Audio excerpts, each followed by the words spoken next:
आज हम भौतिकी का पहला अध्याय स्थिर विद्युत पढ़ेंगे। तो स्थिर विद्युत में सबसे पहले हम पढ़ेंगे कि विद्युत क्या है। तो विद्युत एक प्रकार की ऊर्जा है। विद्युत एक प्रकार की ऊर्जा है। जैसे कि सामान्य दैनिक जीवन में हम देखते हैं कि सूखे बालों पर कंघी लगाने से मान लो एक कंघी है, इसको सूखे बालों पर लगाया गया है, तो वहाँ पर क्या होगा, कंघी और बालों के बीच में घर्षण होगा, अर्थात कंघी को बालों पर रगड़ेंगे। तो मान लो एक कंघी है, तो इस कंघी में क्या होता है, हल्की वस्तुओं को आकर्षित करने का गुण उत्पन्न हो जाता है। ठीक इसी प्रकार एक वैज्ञानिक है थेल्स, जिन्होंने देखा था कि एबोनाइट की छड़ पर, या फिर हम बोल सकते हैं कांच की छड़ पर, ये दोनों अलग अलग है। कांच की छड़ पर रेशम के कपड़े को रगड़ने से कांच के छड़ में हल्की वस्तुओं को आकर्षित करने का गुण उत्पन्न हो जाता है।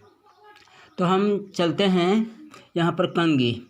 इस कंघी को सूखे बालों से रगड़ा गया है, तो इस कंघी में हल्की वस्तुओं को आकर्षित करने का गुण उत्पन्न हो जाता है। तो इस गुण को, हल्की वस्तुओं को आकर्षित करने के इस गुण को कहा जाता है आपका विद्युत।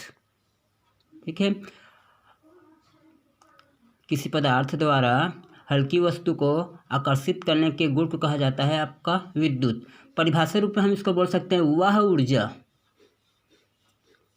परिभाषा के रूप में वह ऊर्जा जिसके कारण किसी पदार्थ में हल्की वस्तु को आकर्षित करने का गुण उत्पन्न हो जाता है, विद्युत कहते हैं। क्योंकि हम जानते हैं ये जो गुण है, ये आकर्षित करने का ये जो गुण है, इस कंघी में कैसे आया, इस कंघी में घर्षण से आया। यहाँ पर कंघी और बालों के बीच में घर्षण हुआ था, जिसके कारण इस कंघी में क्या हुआ, हल्की वस्तु को आकर्षित करने का गुण उत्पन्न हुआ। तो ये घर्षण से प्राप्त होता है, तो इसे हम घर्षण विद्युत भी कहते हैं। क्योंकि ये घर्षण से प्राप्त होता है, इसलिए इसे हम घर्षण विद्युत भी कहते हैं। अब ये जो पदार्थ, ये क्या है, ये जो पदार्थ है, इसमें हल्की वस्तु को आकर्षित करने का गुण है। तो इस पदार्थ को, जिसमें यह गुण होता है, उसे विद्युतमय पदार्थ कहते हैं। वह पदार्थ जिसमें हल्की वस्तु को आकर्षित करने का गुण होता है, विद्युतमय पदार्थ कहते हैं, या फिर आवेशित पदार्थ कहते हैं। अब आगे चलते हैं स्थिर विद्युत की। स्थिर विद्युत क्या है, तो यहाँ पर लिखा गया है आवेशित पदार्थ से दूसरे पदार्थ में आवेश का प्रवाह न हो। आवेशित पदार्थ से दूसरे पदार्थ में आवेश का प्रवाह न हो। तो हम क्या करते हैं, यहाँ पर क्या लिया गया, एक आवेशित पदार्थ लिया गया है, एक दूसरा पदार्थ लिया गया जो अनावेशित है। तो इसमें क्या हो रहा है, ये जो आवेश है, इस पदार्थ से आवेश का प्रवाह इसमें नहीं हो रहा है, अर्थात आवेशित पदार्थ से दूसरे पदार्थ में आवेश का प्रवाह नहीं हो रहा है। तो इसे कहा जाता है आपका स्थिर विद्युत। इसमें आवेश का प्रवाह नहीं होता है, तो इसे कहा जाता है आपका स्थिर विद्युत। चूँकि इसमें आवेश का प्रवाह नहीं हो रहा है, इसका मतलब क्या है, इसका मतलब यह है कि इसमें आवेश स्थिर है। इस यहाँ पर आवेश गतिमान नहीं है, आवेश क्या है, स्थिर है। तो हम बोल सकते हैं परिभाषा रूप में स्थिर विद्युत भौतिकी का वह शाखा है जिसके अंतर्गत हम स्थिर आवेशों का अध्ययन करते हैं।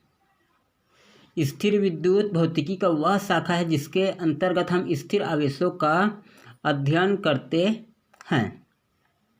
यह हो गया आपको स्थिर विद्युत। देखते हैं आपका धारा विद्युत।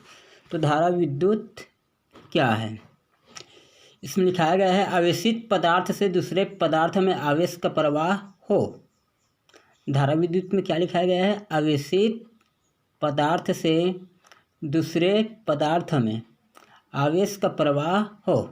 तो यहाँ पर हम क्या कहें, एक आवेशित पदार्थ लिए हैं, दूसरा अनावेशित पदार्थ लिए हैं। यहाँ पर आवेश का क्या हो रहा है, प्रवाह हो रहा है, अर्थात आवेशित पदार्थ से आवेश का प्रवाह दूसरे पदार्थ में हो रहा है। तो इसे कहा जाता है आपका धारा विद्युत।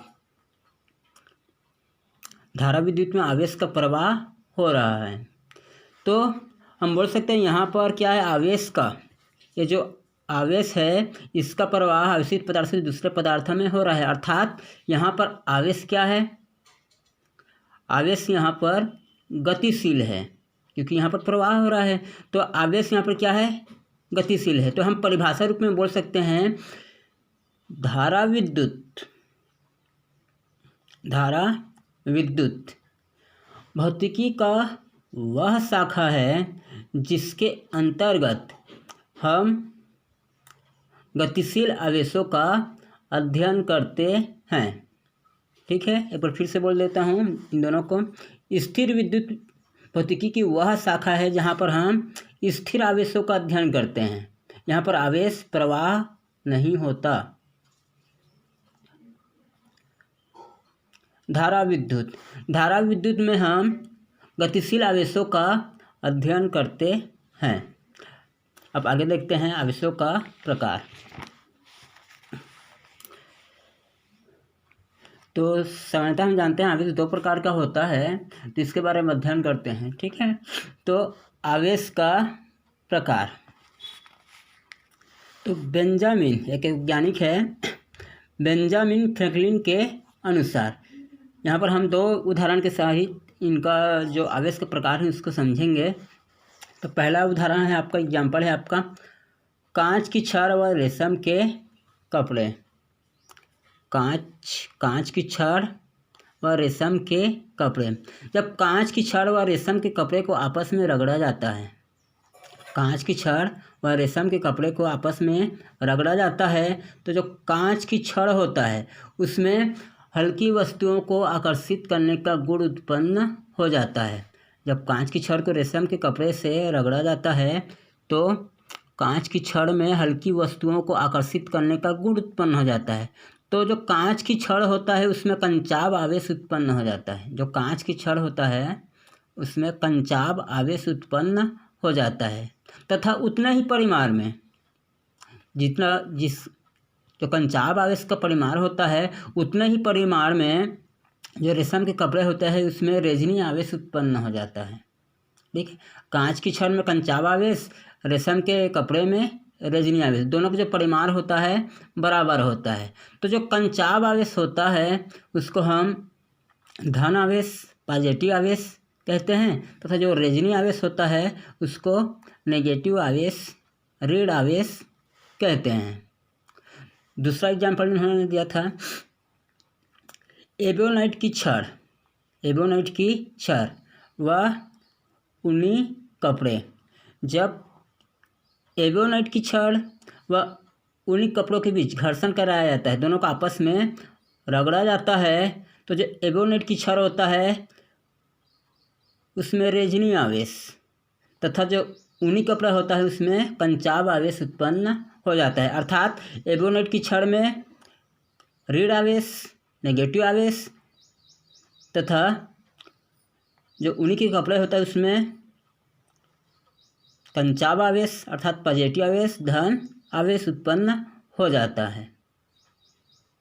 तो इस प्रकार से हमें यहाँ पर दो प्रकार के आवेश, प्लस आवेश व माइनस आवेश, यहाँ पर भी देखो माइनस आवेश व प्लस आवेश, इस प्रकार से यहाँ पर हमें दो प्रकार के आवेश प्राप्त होता है, एक पॉजिटिव आवेश, एक नेगेटिव आवेश। अब देखते हैं कि यहाँ पर जब सजातीय आवेश होगा व विजातीय आवेश होगा, सजातीय और विजातीय, तो यहाँ पर किस प्रकार से ये रिएक्शन करते हैं उसके बारे में हम देखते हैं। तो यदि दो कांच की छड़ लें, यदि दो कांच की छड़ लें तो दोनों कांच की छड़ में क्या होगा आपका धन आवेश, अर्थात ये क्या हो गया आपका सजातीय आवेश। तो वो क्या करेगा, आपस में उसको प्रतिकर्षित कर देगा। यदि हम दो कांच की छड़ लेते हैं तो दोनों कांच की छड़ में क्या होगा आपका पॉजिटिव आवेश उत्पन्न होगा, जिसके कारण क्या कर देगा वो अपने आप में प्रतिकर्षण महसूस करेगा। अर्थात यहाँ पर सजातीय आवेश में क्या हो जाएगा, आपका प्रतिकर्षण होगा। अब देखते हैं यदि दो एबीनेट की छड़ लेते हैं, माइनस आवेश माइनस आवेश, मतलब नेगेटिव आवेश नेगेटिव आवेश, तो दोनों क्या हो गया, आपका सजातीय है तो वो भी क्या कर लेगा, आपको आपस में प्रतिकर्षण कर लेगा। अर्थात हम बोल सकते हैं यहाँ पर जो सजातीय आवेश रहेगा प्लस प्लस या फिर माइनस माइनस, तो यहाँ पर क्या होगा, वो एक दूसरे को प्रतिकर्षित कर देगा, प्रतिकर्षण करेगा।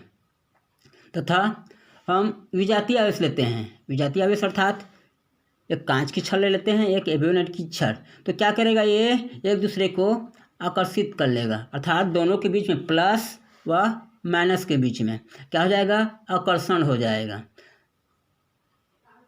ये हो गया आपका विजातीय आवेश। अर्थात सजातीय आवेश प्लस प्लस होगा या फिर माइनस माइनस, तो वहाँ पर क्या होगा, आपका प्रतिकर्षण होगा। तथा यदि प्लस माइनस होगा या फिर माइनस प्लस होगा, तो वहाँ पर क्या हो गया, आपका विजातीय आवेश। तो यहाँ पर क्या होगा, यहाँ पर वो एक दूसरे को आकर्षित कर लेगा। बस आज के लिए इतना ही।